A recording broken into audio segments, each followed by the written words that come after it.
Ahmedabad railway station से उतर गए हैं। बाकी आगे का रास्ता दिखाता हूँ। अभी हमारा बस स्टेशन जाना है। ऑटो नहीं पकड़ा था, काबर ऑटो वाले मन का है थोड़ा ज़्यादा पैसा ले लेते। हमन यहाँ पैदल पता करता कि बस स्टेशन कितने करे तेला।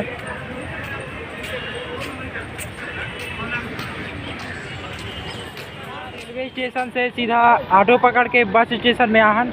हमन ये जगह उतरे हन और एक बाद में